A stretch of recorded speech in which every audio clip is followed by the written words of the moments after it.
வணக்கம்.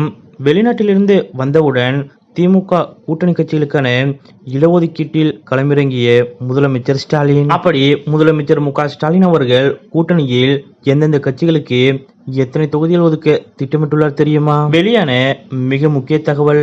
இதை பத்தின முழு விவரத்தோட இப்ப நம்ம பார்க்கலாம். தமிழ்நாட்டில் 2026 சட்டமன்ற தேர்தலுக்கு இன்னும் 7 மாதங்கள் இருக்கக்கூடிய நிலையில் கடந்த வாரம் முதலமைச்சர் மு.க.ஸ்டாலின் அவர்கள் ஒரு வார பயணமாக வெளிநாடுகளுக்கு சுற்றுப்பயணம் மேற்கொண்டிருந்தார். இந்த நிலையில் கடந்த 7 நாட்களுக்கு முன்பு மீண்டும் சென்னை திரும்பிய முதலமைச்சர் மு.க.ஸ்டாலின் அவர்கள் தீவிர கட்சி பணிகளை தொடங்கிவிட்டார். அந்த வகையில் வந்த கையோடு கூட்டணி கட்சிகளுக்கான இடஒதுக்கீடு குறித்து முதலமைச்சர் மு.க.ஸ்டாலின் அவர்கள் தீவிர ஆலோசனையில் ஈடுபட்டு வருகிறார். தற்போது அதிமுக, திமுக, நாம் தமிழர், தாவேகா ஆகிய 4 முனை போட்டி ஏற்படும் சூழல் உருவாகியுள்ள நிலையில் ஆளும் திமுக கூட்டணியில் காங்கிரஸ், மதிமுக, விசிக, கம்யூனிஸ்ட் கட்சிகள், கோமாதேக, மக்கள் நீதி மய்யம், ஐயுஎம்எல், தமிழக வாழ்வுரிமை கட்சி, மனிதநேய மக்கள் கட்சி, மக்கள் விடுதலை கட்சி, ஆதித்தமிழர் பேரவை உள்ளிட்ட பல கட்சிகள் இணைந்துள்ளன. மேலும் கூடுதலாக தேமுதிக உட்பட சில கட்சிகளுடன் திமுக பேச்சுவார்த்தை நடத்தி வருகிறது. இருப்பினும் தனி பெரும்பான்மையுடன்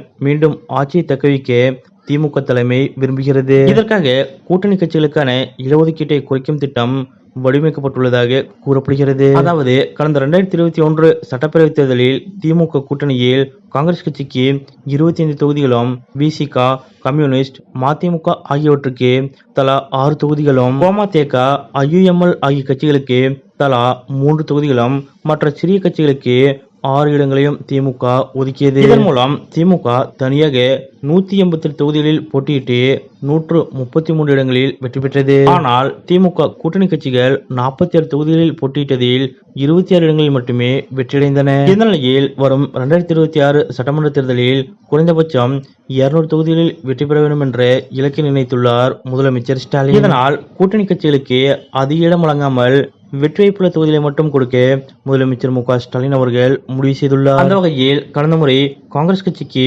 25 தொகுதிகள் ஒதுக்கப்பட்ட நிலையில் இம்முறை 20 தொகுதிகள் மட்டும் கொடுக்க முதலமைச்சர் மு.க.ஸ்டாலின் அவர்கள் முடிவெடுத்திருப்பதாக கூறப்படுகிறது. அதேபோல் கம்யூனிஸ்ட் கட்சிகளுக்கு கடந்த முறை 12 தொகுதிகள் கொடுக்கப்பட்ட நிலையில் இம்முறை 8 தொகுதிகள் மட்டுமே கொடுக்கப்படும் என்று கூறப்படுகிறது. மேலும் ஐயுஎம்எல் கட்சிக்கு கடந்த முறை 3 தொகுதிகள் கொடுக்கப்பட்ட நிலையில் இம்முறை ஒரே ஒரு தொகுதியை மட்டும் கொடுக்க முதலமைச்சர் மு.க.ஸ்டாலின் அவர்கள் முடிவெடுத்திருப்பதாக கூறப்படுகிறது. அதேபோல் கடந்த முறை விசிகவிற்கு 6 தொகுதிகள் ஒதுக்கப்பட்ட நிலையில் இம்முறை 2 தொகுதிகள் கூடுதலாக, அதாவது 8 தொகுதிகள் வரை கொடுக்க முதலமைச்சர் மு.க.ஸ்டாலின் அவர்கள் முடிவெடுத்திருப்பதாக கூறப்படுகிறது. அதேபோல் திமுக கூட்டணியில் உள்ள சிறிய கட்சிகளுக்கு ஒரு தொகுதி ஒதுக்க முதலமைச்சர் மு.க.ஸ்டாலின் அவர்கள் முடிவெடுத்திருக்கிறார். அதிலும் பெரும்பாலும் அவர்கள் திமுக சின்னத்திலே போட்டியிட அறிவுறுத்தப்பட இருப்பதாகவும் கூறப்படுகிறது. மேலும் தேமுதிக போன்ற புதிய கட்சிகள் இணைந்தால் ஒதுக்கீட்டில் மாற்றங்கள் ஏற்படலாம்.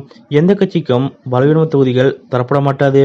வெற்றிவாய்ப்பு அதிகமுள்ள இடங்களே வழங்கப்படும் என்று கூறப்படுகிறது. குறிப்பாக தேர்தல் வெற்றிக்கான முழு பொறுப்பையும் திமுக ஏற்கும் என்றும் கூட்டணி கட்சிகளுக்கு தேவையான இடங்களை மட்டுமே நியாயமாக வழங்கப்படும் என்றும் முதலமைச்சர் மு.க.ஸ்டாலின் அவர்கள் உறுதியளித்துள்ளதாக கூறப்படுகிறது. முக்கியமாக கூட்டணி கட்சிகளுக்கு ஒதுக்கப்படும் இடங்களில் கண்டிப்பாக அவர்களை வெற்றி பெற வைக்க வேண்டியது திமுக பொறுப்பு என்றும், கடந்த முறையை காட்டிலும் தொகுதிகள் குறைக்கப்பட்டாலும் கூட்டணி கட்சியினர் விரும்பும் தொகுதிகள் அவர்களுக்கு இம்முறை கொடுக்கப்படும் என்று முதலமைச்சர் மு.க.ஸ்டாலின் அவர்கள் ஆஃபர் வழங்கியிருப்பதாகவும் கூறப்படுகிறது. வெளிநாட்டிலிருந்து வந்த கையோடு தீவிர தேர்தல் பணிகளில் களமிறங்கியுள்ள முதலமைச்சர் மு.க.ஸ்டாலின் அவர்களது இந்த செயல் பற்றிய உங்களுடைய கருத்துக்கள் என்ன அப்படிங்கறத மறக்காம கமெண்ட்ல குறிப்பிடுங்க.